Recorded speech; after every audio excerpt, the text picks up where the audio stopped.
Hello, it's been ages, but we're back. It's me, Ollie. It's me, Rich. And we're shooting the shit.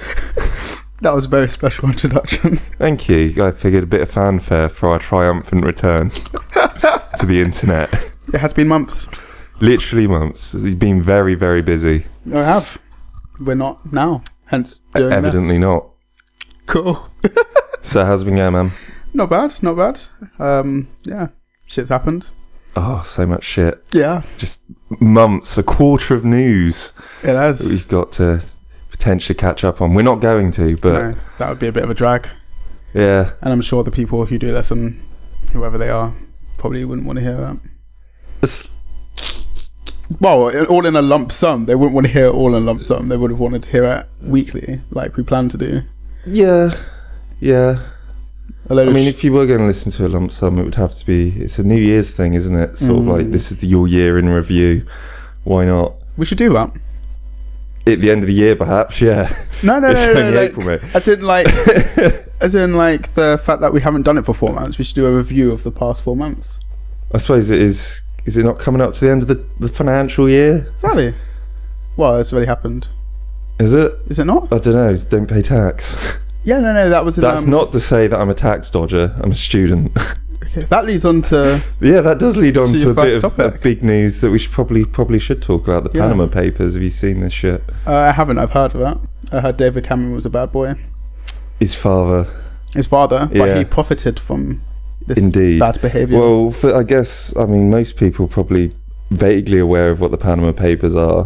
Mm-hmm. So, enormous amount of leaked data from this company out in some island somewhere. Okay. Tax haven, basically. Mm-hmm. This company, Mossack Fonseca, Okay. they run this service. Basically, they'll run companies in this tax haven for people around the world. Mm-hmm. So basically, they just pay people to sign various papers and whatnot. Yeah. And then all these well-off people can use it to obviously hide their money Mm-hmm. in these islands for all these different companies. Yeah. So they have to pay taxes for a start. Okay. So, like, what I saw was, like, David Cameron got, like, 8 million or something like that from an investment that he put in there. Yeah, that- well, so he didn't actually start it, but like his father Mm-hmm. had opened a company to hide offshore. Does he not think it's a bit of a duplicitous thing there? Because he was having a go at... I remember when Jimmy Carr did his little tax thing, his little tax evasion, the legal loophole that they've now shut down. Like, he had a massive go at him about it. And for you to do that, I think he should stand down. Well, I mean, in Iceland, they did get because quite a lot of people have been implicated in this. So it was current heads of state and government in, I think, Argentina, Yeah. in Iceland, Saudi Arabia, the United Arab Emirates. But yeah, I think it's Prime Minister or President of Iceland, he had to resign. I think Sort of, David Cameron should do the same. You don't think his position is viable now? No. He's lost all credibility. Well, Not that he seeing had as any in the beginning. We've had this government of cuts. Yeah. For them to be doing that and talking about sort of, oh, we'll clamp down on tax evasion, Mm-hmm. and then he's tax evading. Yeah. It's a bit of a piss take. How can you expect big companies like Amazon and whatnot and Facebook to be paying like huge amounts of taxes if you can't even do it as you're the leader of this country? Of this fine country. You know? It is a Lead bit by of example, bro. Well, because the full list's not been revealed yet. It's not till, I believe, next month they're finally going to release this list. Because, I mean, it's a ridiculous amount of data. It's something like 11 million papers has been leaked or something. Yeah. About 2.6 terabytes. Fucking hell. So, yeah, an enormous effort. Like, so many people, journalists, have been going through this. Mhm. Like, this is a massive Yeah. effort to get through all this shit and publish the findings. Yeah. And I've got to say, I think it's hats off to the journalists, because it's quite ballsy to be involved in something like this. It involves some of the most powerful and richest people in the world. Yeah. Like, any time the journalists get involved with some sort of leak, they're obviously taking a massive risk. Mhm. Sorry. Oh no, I was just double checking. It wasn't 8 million. It was like 200,000. That was a big jump. Oh, okay. big David jump. Cameron. Just in case Is that a year or in total? In total, he got inheritance of £300,000 from him. So he wasn't actually receiving money from... I thought he was receiving money from the company for a number of years after his father's death. Or was it just in a lump sum from an inheritance? Oh no, he did hold some shares in there from 1997. But he sold them in January 2010 for a profit of 19,000. Just 19,000? Yeah. That doesn't seem like... It's still taking the piss though. Yeah. No. I always say that you lead by example. So if you're not willing to do all these things and follow the laws, like pay taxes. And pay taxes. Not that I've ever... Actually, no, I have paid tax before I started this PhD. Before you became a student again. Before I became a student again. So yeah, lead by example. I think you should fuck off and let someone else take over. You're disappointed that there's been no movement on our streets and... Well, there was that thing on Facebook. There was this whole sign a petition thing, wasn't there? Petition, who gives a shit? Yeah. It's not going to achieve anything, is and it? That boy who's hiding in is it Iceland? What's his name? Snowden or whatever. He was saying about how we should get him Russia, out. isn't he? Russia, whatever it is. He was saying that we should get him out as well. Yeah, no. I mean, I'm inclined to agree, to be honest. I think it is a massive piss take, especially given the austerity measures the government's taking. Yeah. When you're dicking over poor people and the handicapped and shit, then it seems a bit wanky to not go after your rich mates, you know? Yeah, well, people like power and they're gonna, you know... Keep hold of it. Keep hold of it. And if that means, you know, fluffing your rich mates, you're gonna carry on fluffing them, aren't you? Did you sign the petition? No, I didn't. I don't believe in signing those things on Facebook. So have you done anything? No. No, me neither. I've been too busy trying to. That's the problem with our country. Get a job. Look at Iceland. They all got together. They were like, mate, fuck off. You're dodging tax. Do one. Yeah. Fucking do one. But David Cameron is like, it's just business as usual. But I think it's because we've got such low expectations. Yeah. Of our MPs. When you search like Google David Cameron in Panama or whatever, the first thing that came up is that 44% of individuals who did some survey think he is morally repugnant. But like signing this thing, well, it's not helping, is it? Like, did you want to expand on that so it's informative? Like some survey. If I can find the survey again, 1 second. Because if it's, you know, a reputable pollster, then that's one thing. But if it's just some twat on the internet doing a Twitter like this, if you think Cameron's a wanker, that's just a little bit. I'm not sure how reliable the Belfast Telegraph is. Okay. Yeah, but apparently nearly half of the public believe David Cameron's management of his financial affair has been morally repugnant, according to the polling. Politics can be a lot more sort of divisive, black and white, sort of tribal in Northern Ireland than I think the rest of the UK, though. Oh, I found it. The ComRes poll for the Independent and Sunday Mirror. Oh, that's potentially reputable. It is. Look at that. I backed up my shit for once. Is the Independent still around? I thought the Independent was closing presses. I don't read those papers. No. I'm more of a Daily Star man. Sir, you're joking. Page 3, man. Where's that? Mate, who the fuck's reading newspapers these days? And also, I'm not reading the paper. I'm looking at pictures, bro. Yeah, but why would you go to a newspaper for boobies? Like, you've got the internet on your phone, right? I was out. You're researching things as we're talking about it. Like, just look at your titties as and when you can. Like, you don't need to be loyal to a paper to see nips. But like, I was on a train. Right. I had a paper. No internet. No internet. No mobile signal. I couldn't keep away from those boobies. Blam. Past a 2-hour journey. What, with one page free? Yeah. Okay. Should we move on now? Yeah, God. I mean, it's just, we still haven't seen the full scope of this shit. Yeah. But the sad thing is, like, I think it will make very little difference. I reckon he won't, like, the Conservatives won't take over. Well, they won't win the next election. No. I think it's probably too early to say. Not that Corbyn's a better option. We've got over 3.5 years till the next general election, so who knows? Fair. who knows? Didn't Corbyn get fined actually because he handed in his tax return really late? I saw that the other day. Did he? Yeah, he did. I did not know that. Look at that. He paid it all though? He paid it all. He did pay the tax. Yeah. Well, I guess that's a good thing. That's what you want from your leader. Someone who is like, they did something wrong. You'd also want them to be punctual though. That's a good point. Yeah, you need them. They need to have an eye for detail and be able to get their shit together on paperwork and stuff. I mean, I'm pro Corbyn, but yeah, they were saying the woman who was opposing him was probably a better option though. I don't know her name. The woman. There was a couple of women, wasn't there, in the Labour race? Yeah. Is it Yvonne Cooper, something like that? Yeah. I don't fucking know. That's Yvette Cooper. That's the one, not Yvonne. Okay. Yeah, I think it was her. I was watching. But she's just more the same. Like, people are saying, like, all the main Labour, like the main political, like parliamentary party for Labour, they're all saying he's unelectable and shit. Yeah. These cunts just all lost an election. Like, half the people who are running, they were in the general election with Miliband as like key players, and they lost. So, I mean, it's not like Labour knows a thing about, winning elections recently, is it? No, it's not. So... Well, there's no other viable parties, though.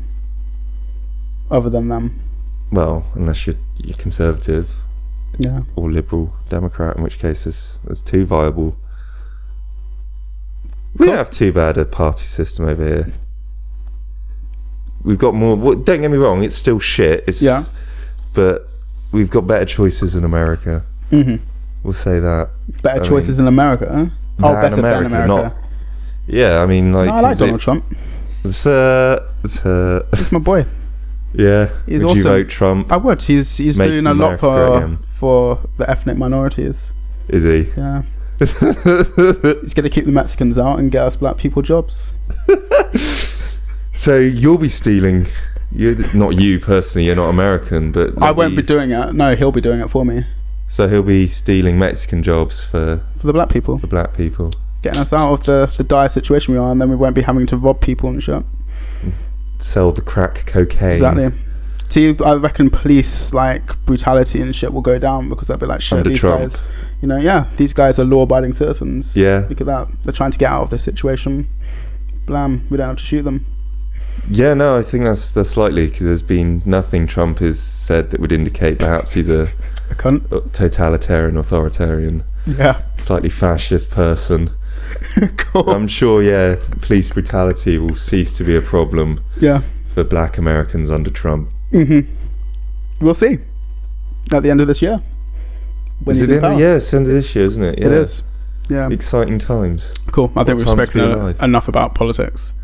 That's for my liking. Something important.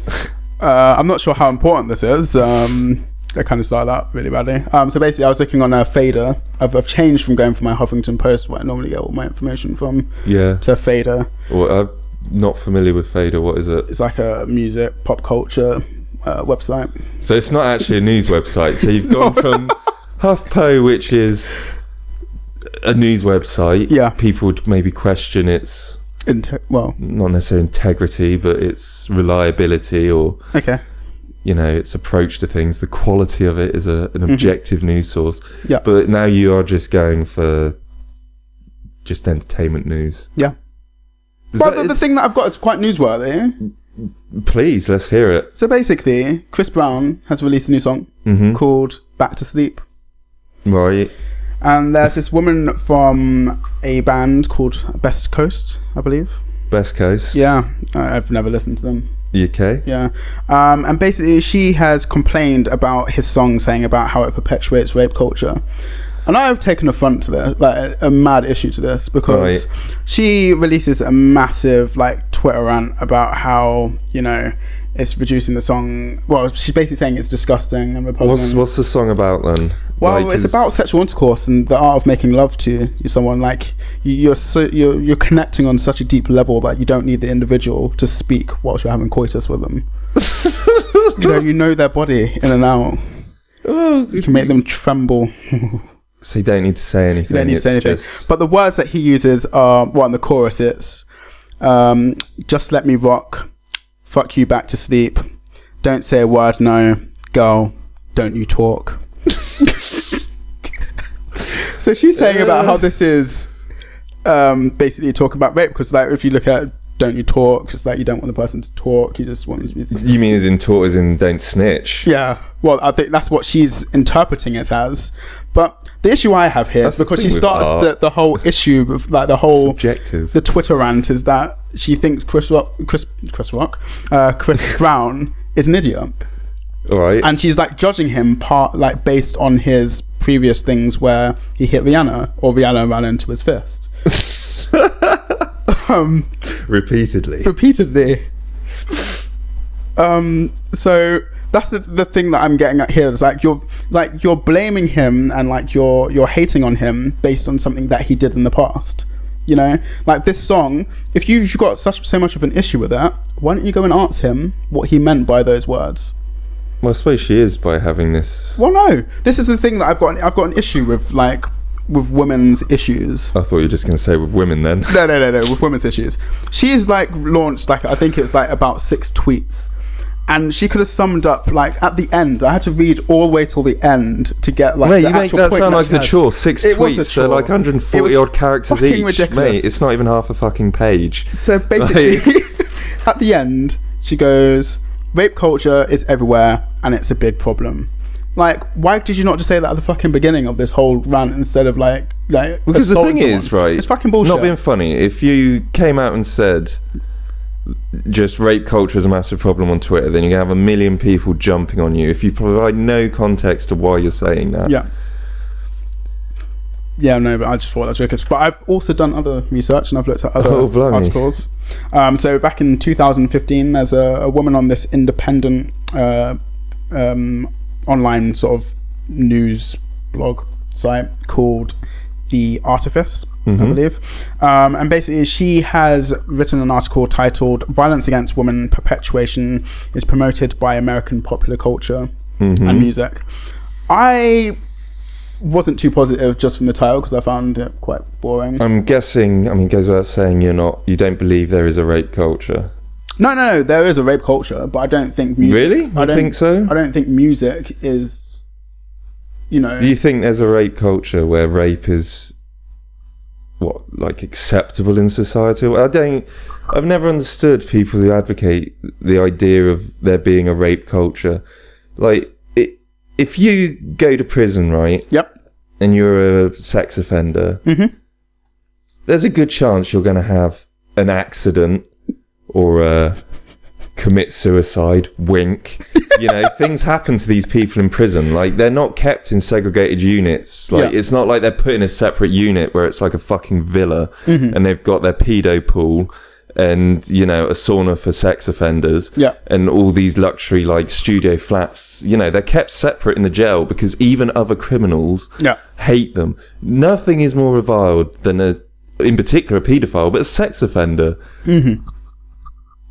No, I agree. But there was, one site that I was... never get rappers, right? They'll talk about how they'll put a cap in you. They'll talk about all this and that. No one's ever saying, like, I go out and rape kids.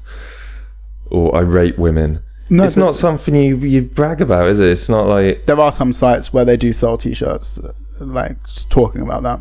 That's what I meant by I believe there is a rape culture. There is a population of people... where like they thrive. But if you wear a t-shirt that says something like makes a joke about rape, is that rape culture? Is that just part of like trying to be shocking? I mean, do you think anyone who wears a t-shirt like that, like when I was a teenager, I had a t-shirt that it said on it, "Serial killers are people too." Okay. And it was just sort of a wanky, edgy thing to wear, you know? Yeah. Do you think people are buying these t-shirts you're talking about? I mean, I don't know. Like, I'm not saying there's not degrees of sexism in the media. Yeah. I'm not saying there's not double standards and stuff and misogyny. It does exist. Yeah. But I just find the whole rape culture thing to be just too... It's not for you. It's just... Well, yeah, no, rape culture I don't think is for most people, but... Can I carry on with this? Yeah, please. This Morgan R. Muller woman. So she basically, I'm not going to go into all the details of it because I found it quite tedious and short to get through. And that's one of the things I maintain this with women, like they undermine like the reason why they're so easily ignored is because they ramble on. Like they're not to the point. Like I don't want to hear all the bullshit. Just tell me the facts, and I'll help you out if I can. If you want to be taken seriously, be direct. Say what you mean, and don't beat around the bush. So what was she beating around? Oh, it's just massive. So basically, she begins the article, and this sets the trend, I guess. The tone. That's the word I was looking for. So basically, she talks about being born into a generation that accepts casual sex as a norm, where no means yes, and where violence is the answer. Sorry, no. See, halfway through that sentence already, like, yes, casual sex is the norm. Yeah. But not non-consensual casual sex. Like, I don't know. I would think, like, since I was born 26 years ago, like, ever since then, no means no, and yes means yes. Well, you know, I don't know a single rapist. Like, I'm not sure they'd admit that to you, though. I don't. This is a good point. I don't knowingly know her. I could be one for you know. I'm not, but I could. Are you sure about that? I am sure. Have you got outspoken consent every time? Yeah. Verbal. Have you got it in writing? Yeah, they've always said yes. Have you had a witness to that consent? Yeah, man. My bro who's Eiffel Towering on the other side. Yeah. High five that shit. Not that you can hear us say anything. They can't say no if they've got my dick in their mouth. Oh god, I think we should move away from that. So yeah, she finishes that quote with basically it's hard to exist as a level-headed human being. And she uses 2 songs basically to back up her point. And they're like 2 extreme songs. So there's one by Maroon 5 called Animals. Maroon 5? Yeah. So I wouldn't associate Maroon 5. Well, basically, the words to the song that she took offense to are, "Baby, I'm praying on you tonight. Hunt you down, eat you alive." So here she says that basically the individuals that have written the song is making sex a conquest and basically sets up a rape-like situation. But why is it rape-like? I mean, people do go out, men and women, to get laid. Yeah. They go out to get laid because sex is fun. Yeah. It's enjoyable. And you can liken that to like animals when they go out to hunt animals, I guess, to eat them. Well, it's a song. I mean, what are they supposed to do? Just literally describe the process of like, I'm going to meet you on Tinder and then we're going to talk for a bit and then we're going to go for coffee. Obviously, you know, to a tune, to a melody. Describe how you take her, for a meal, get to know her over the course of months, meet the parents. Yeah. Well, I mean, it's a song. It's, you know, it's a metaphor. It's an analogy. What do you want? I mean, Maroon 5's not exactly dudes music, is it? It's not like they're playing Maroon 5 at frat parties. Like, yeah. And then let's go out for some rape. Let's go do some rapes. Then she goes on to say, pumped up on Maroon 5. I've got a massive erection. Oh God. What would be really bad is if there is actually a rapist who's actually out there and he's actually like listening to this as his like motivation. What? He's got the sat there looking in like the mirror. His iPod in and he's pumping Maroon 5 and it's like, "Baby, I'm praying on you tonight." What was the other? Anyway. You said 2 songs. What's the second song then? No. I'm gonna finish this. Maybe you think that you can hide. I smell your scent. It's a bit Silence of the Lambs, isn't it? Yeah, for miles. And then here she goes, illustrates rape as some sort of sexual game between a man and a woman. A man pursuing a woman corresponds to an animal hunting its prey. Yeah, it's a metaphor. It's art. You silly person. Like, okay. The not other you, song, her. Like, it's. Well, I know I'm not silly. It's fine. I don't know what. Well, the other song is the well-known Bloodlines by Robin Thicke, and she references the fact that he uses "You Know You Want It" 18 times throughout the song. Mm-hmm. And basically she's saying about how we've devalued sex and it's become unemotional, and this whole casual sex sort of atmosphere. I'm not sure that's the right word, but I'm going to use that word anyway. It's basically culture. Yeah, it's culture of casual sex. You know, this whole idea where, you know, rape is okay. But no, it just does not follow. It's just casual sex is casual sex, rape is rape. Two very, very different things. But what I don't like is it's always the man. Like, people need to understand is that women rape men, women rape other women, and men rape men. Stop always putting the blame on men. And the one thing I have said is that women need to take responsibility to an extent. Because a lot of people say, like, over-sexualization on TVs and stuff. It's like, if you didn't do the advert, and like, because some women do these jobs and they're like very offended about having to do it themselves, don't do it, then it wouldn't be like a market, or there wouldn't be an industry. Imagine most of the women who are arguing these points aren't involved in these adverts and stuff. But no, I agree with you. Like, there's sort of absolving women of responsibility in that argument. So it's basically saying this culture of casual sex, it's run by and for men, and women, they're all women are victims. And I'm not saying that's necessarily strictly what she was saying, but you get, that's the sort of the impression you get from a lot of these arguments is sort of what women just aren't responsible for their own sex lives, and it's all dominated by men. I was going to say it takes two to tango, but then, like, the whole fact that we're talking about rape. One person's tangoing on the woman or the man. Indeed. But yeah, one point I did want to say is that we have this whole blame culture that I'm finding, is that instead of like blaming the person who has done the raping, and like they obviously have some mental issues that have caused them to do so, we're blaming something else rather than like going to the root cause, which is helping the person and telling them that rape is wrong. Well, yeah, I mean, it's typical moral panic, isn't it? It's like, GTA makes kids more likely to commit crimes, and Judas Priest made this kid kill himself because he played their record backwards. It's horseshit. Well, it's complete horseshit. It's art. As for the Chris Brown himself, getting back to him, what I will say is he's a victim. You what? A victim of what? He's a victim. In what way has Chris Brown ever been a victim? We need to look at the root cause of what made him become the way he is. And like, he was raped as a 6-year-old, molested as a 6-year-old. You've been serious? That plays a major part. I'm not joking. No, this actually happened. He was raped? Well, not raped, he was molested. Well, that is like a rape, isn't it? I'm sure as a 6-year-old you don't want to have sex with someone, do you? No. Unless you're really, really into it.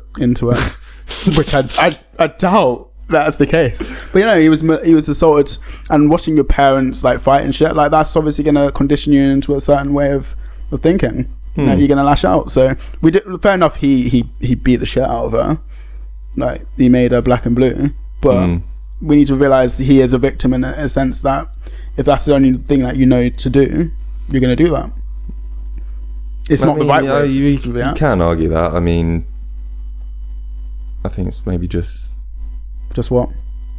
I don't know, sort of dismisses his responsibility there as well. But then we've also got to think... things are shit for him, but you make a conscious decision, like it's a decision to beat a woman senseless. There's an interesting comment from Charlemagne the God, who's like someone I listen to quite regularly on his podcast, and he basically said, with women, like, they seem to have this idea that if I hit a man, because he's stronger than me, he's not going to hit me back. Whereas, like, you cannot predict what someone is going to react like. So if you hit that person, you've taken that active, what's the word I'm looking for? You've actively gone out and hit that person thinking that they're not going to do something, but you can't anticipate what they're going to do back. So you are making that decision. Like, you should be, like, accepting of the consequences of that. Like, that person may have had a shit day and he may beat the shit out of you, but you need to accept responsibility of the fact that you provoked that situation. Fair enough, that person shouldn't have done it, but you shouldn't have touched them in the first place. Yeah, true. Yeah, to an extent. I mean, at the end of the day, the responsibility still ultimately lies with the person who beat the shit out of the woman, or the weaker person. Like, I agree. I see where you come from. Like, if you're going to put yourself in a shit position by twatting someone, then don't be surprised if they twat you back. Yeah. But at the same time, like, it's... We were never in that car with Rihanna and Chris Brown, you know? What, he did it in a car? Yeah. Jesus. On the way to the Grammys. Sorry, what a fucking idiot. Are you being serious? And then they didn't turn up, and it was like, shit. And then Rihanna was in the hospital with, like, a fucked up face. If you were going to beat the shit out of a woman, right, and I don't advocate it as a rule, okay, then why would you do it on your way to one of the largest industry gatherings? And when you're in an industry that's, you know, just out, it's public, isn't it? It's entertainment. Why would you? It's just poor timing. Yeah. Be more discreet, Chris Brown, with your misogynistic beatings. If you are going to beat women, not right before the Grammys. Cool. Moving swiftly on. Although I suppose, yeah,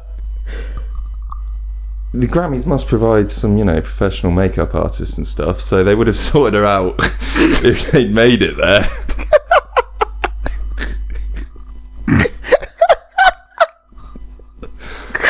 Oh my god. Oh, I don't think we should put this one on YouTube. No. Yeah, it's fine. Just as long as, you know, we make sure not to there's only forward it to Rihanna. There's only like 4 people listen to it anyway, so it's fine. I'm sure they won't get offended. Exactly. And 2 of those listen to it as they do it, so... Cool. Alright, sweet. So, what I was going to say, though, just the last thing, because, you know, as we were saying, with art, with music, it's all about context, and a lot of it's metaphors, and you need to understand, you know, like you said, context. Yeah. You're saying that Chris Brown, her decision, like her view, this woman's view of Chris Brown, the original tweeter, whatever her name was, it's not really relevant. You're saying that she's judging based on his past actions, but surely that is the sort of context that you could use to justify critiquing. Like, if someone has a history of misogyny, or of hitting women, or of violent behaviour, and then they do start producing art of any form, then, you know, obviously you can't, you know, it's still art, it's still legitimate, they should still have a right to do that. Yeah. But then when you're considering it, when you're looking at the art, I mean, I think it's perfectly fair for you to then... It's going to flavour your opinion. Yeah. No, it's fair. That's fair enough. That's not to say I think it necessarily is a song about rape. I've not heard it. Like, I'm not going to hear it because it's really good, man. I'll play it for you later. Couldn't give less of a shit about Chris Brown's a really talented guy. Endeavours of Chris Brown if I tried. Okay. It's baby music. Oh, that's a good point, actually. Billboard reviewed the song. This quote did make me laugh. That basically... one sec.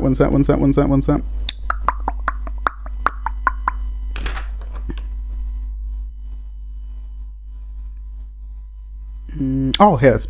So Billboard called it that Chris Brown's song excels. Basically, this song excels as a quality addition to his catalog's stellar collection of panty dropping and baby making songs. Blimey. Well, I mean, try it out, man. Oh, probably not, but okay. Cool. I mean, it's worth talking about at the very least. It is. Cool. Should we move on to the final topic? Yeah. I mean, it's not an entirely dissimilar sort of vein. Some people would argue it's in that sort of social justice area of critiquing art. Okay. And it's not dissimilar to conversations we've had before. Yeah. Have you seen all this shit that's happening with the upcoming Ghost in the Shell? I have indeed. Live remake, Hollywood adaptation of the Japanese anime and manga Ghost in the Shell. And I heard they tried to make ScarJo Asian. Yeah, so it's another... She's a very hot woman. Whitewashing racing casting issue. Well, one could say is they're trying to, like, you know, go to the roots and shit. Like, by digitally making Scarlett Johansson Asian as opposed to hiring an Asian. Like, the thing is, like, not being funny, but the amount of money you could save not hiring Scarlett Johansson and not investing in questionable movie editing software, you could probably hire a Japanese actress. Well, yeah, it's pretty much akin to doing the whole blackface, isn't it? But just...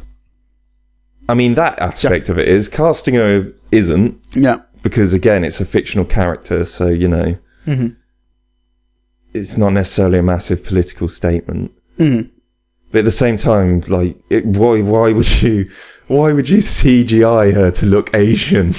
It's just so... It's very not offensive. even, like, just putting aside whether or not it's offensive, it's just so ridiculous, like, making a white person look Asian instead of casting an Asian.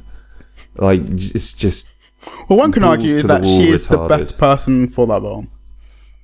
I don't know. I'm not in the... Not with an Asian makeup and shit. Like, they should have probably just set the film in America where there's a load of... I was going to... Yeah, because that's one thing. When you're adapting a story from another country, another culture, I do think if you're gonna sort of adapt, let me start again. Let me try again. Time right now. Cool.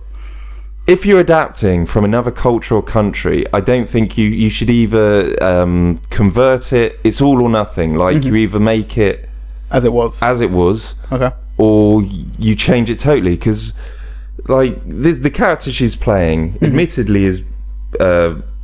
Isn't it like an android sort of thing? She's a cyborg, yeah. So it could be made to look like anything. Well, yeah. See, this is the thing with this particular instance. That's why I thought it was stupid. Well, I thought this particular thing was sort of different to say there was that Gods of Egypt film, and they all where they had all like white people. This is different because I mean, obviously both stories are fictional. Yeah. But this one, it's about a cyborg. I mean, it's just so. I mean, it could be anything. The body could be anything. I've never read the manga. I watched the original anime film. I've watched a few of the episodes. Yeah. And from what I remember, she's mostly just like elements of human consciousness in a mostly cyborg, like robot body. Yeah. Like from what I remember, her particular character has very little in the way of like actual organic tissue. And that's sort of a whole thing with the whole story. It's like, at what point are you human? At what point is a machine consciousness a human? It's sort of, so, you know, in that regard, having her, even though she's a Japanese mind in Japan, you can have her in any body. Yeah. They clearly did not think. But that whole issue there, like with the makeup thing, it actually is like relevant to another movie that I'm planning to see, that I've heard they've had a lot of issues there. So there's what's her name? Famous black singer, jazz. No idea. No, Nina Simone. Where was I going? There's a Fitzgerald or something like that. She's like an old style singer. Fair enough. Okay. But yeah, Nina Simone. So basically, have you heard of a actress called Zoe Saldana? She was like the blue thing in Avatar. Okay, I've seen it, but you haven't seen Avatar? I've seen Avatar, yeah. It's the main woman that like. Okay, yeah. was showing the dude around. Well, anyway, basically, she's a very light-skinned, sort of an Afro-Latina woman. Okay. And is that a proper term? That is a term. Afro-Latina. Yeah, I learned that the other day. Does that mean she's part black, part Latina. Latin American, or is it she's just very dark Latin American? Well, there's a whole controversy around that because is there? Yeah. So basically, in America, right, like they would be seen as black because they're darker than even if she's Latina. Yeah, but over there they'd be considered Latina. So like they use the term Afro-Latina to counter that. But it is a term. It just makes no sense because the Afro part of like that refers to Africa, and she's not from Africa. She's from a totally different continent. Well, they use it as just black people, don't they? Yeah. But yeah. So basically, Nina Simone was fairly dark-skinned. This individual was really, really light-skinned. So basically, there's a lot of issues. Like, there's a lot of issues in black culture. So they're going to have to black her up. Well, they made her very dark very dark. Like, What, did they go too far, if anything, the other way? That's what she looks like in the film. Huh. Like a dairy milk chocolate bar. And she looks a bit. Have you ever seen? In real life, she looks like a dime bar. What she looks like reminds me of is Nina Simone. There's Dutch tradition around Christmas time where they basically wear blackface. This is like the Gollywogs that was on the Robertson's jam jars. No, well, I mean, it's a similar sort of thing. Like they it's a Christmas tradition to black up. Okay. In the Netherlands, like, I'm not sure if it refers specifically to black people or if it's just some character that is not black but black. If you see what I mean. Like, they're not a person, they're not an African as such, it's a humanoid, a black humanoid. I'm digging a hole here. Oh my lord. But that's what she reminds me there. She doesn't look, it looks like very she's blacked up. Well, yeah, the family of Nina Simone are very upset about it. Oh, because they portrayed her in a very bad light, apparently, and and then the whole fact is that they said there's a lot of dark-skinned actresses out there that probably could have done the role and probably are just as talented as her, but they've chosen to give it to a light-skinned person and then synthetically make it this point, really dark. I mean, is there a set range of like skin tones? I mean, what did they want? I mean, at the end of the day, this person, she's been cast, she's a professional actress, and she's portraying the story of Nina Simone. Like, I don't know, the fact that people are concentrating on exactly how black she is just seems... Well, I think it's the whole... One of the issues is that they've said in Hollywood is like there's hardly any black roles, isn't there? Like, for black women. She is a black woman, though. No, but that's the thing. They're saying the only way that you can get a role is if you look like Beyonce or if you're very light black-skinned. Like, if you're dark, then there's no way for you. No? Well, that's their argument towards it. I can see the point, to an extent. Yeah. But, you know... Well, what people forget about Hollywood is whilst it is, like, the most internationally renowned, like, well-known sort of film industries, as it were, it is the American film industry, and America is predominantly white. So I don't know, like, you wouldn't necessarily expect there to be large numbers of, like, if the majority of the population's white, why are you expecting white people necessarily to write? They're going to write about what they know about. That's fair.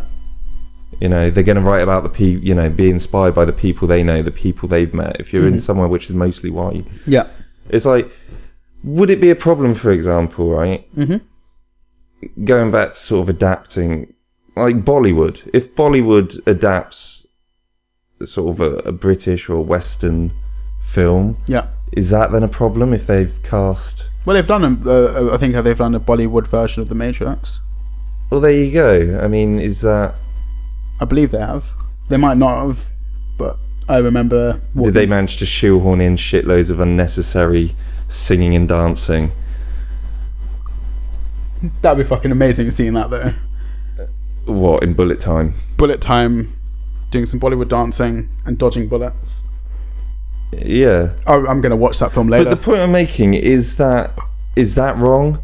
What? Is that wrong to do that? Yeah, I mean, should they have to cast white people if Bollywood makes a film? Because I know... That's a good point. Because Bollywood isn't just a tiny film industry either. Like, racism. It's enormous. Like, obviously there's 1 billion people in India. So you're talking 1/7 of the world's population alone. And that's in India. You know, Bollywood's huge. So why would we hold Bollywood to a different standard? Well, I suppose financially it's not bringing in as much money as the Is main Hollywood, or the main film industry, which is in Hollywood. Is it? It's pretty big. I mean, if you can't... Oh, apparently it does exist. The Matrix, the Bollywood version. It is a real thing. Shit. We need to watch that. At some point. That's not a white man. Is it? It's white? See. No. Or is he just very light-skinned Indian? He's light-skinned Indian. It's the same problem in Hollywood, mate. Yeah.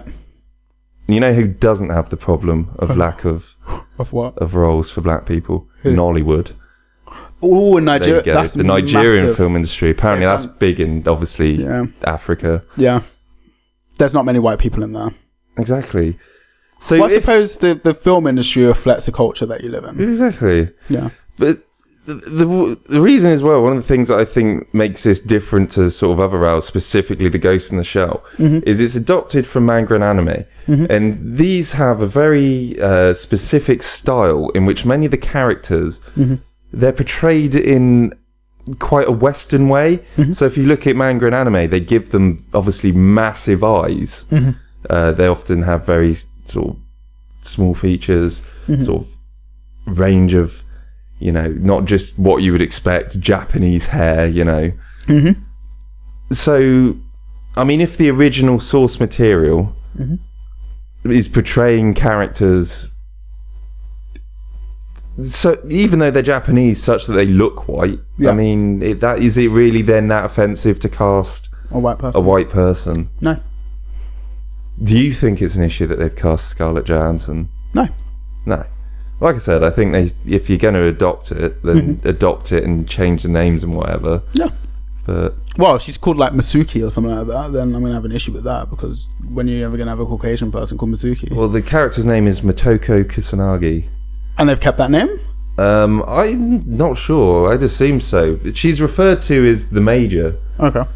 By most of the actual main characters, so it might not even come up. You could probably get away without actually using the name whatsoever.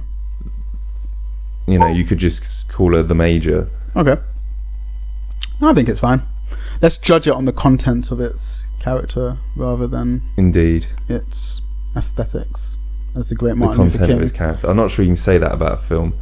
The quality of the cinema, the artistic value. Exactly. On that note, I think we should end it. Yeah, no, I'm sick of talking now. I've got a dry mouth. Dragged on, but I think that's one of our better ones, Ollie. And I'm sure the 5 listeners.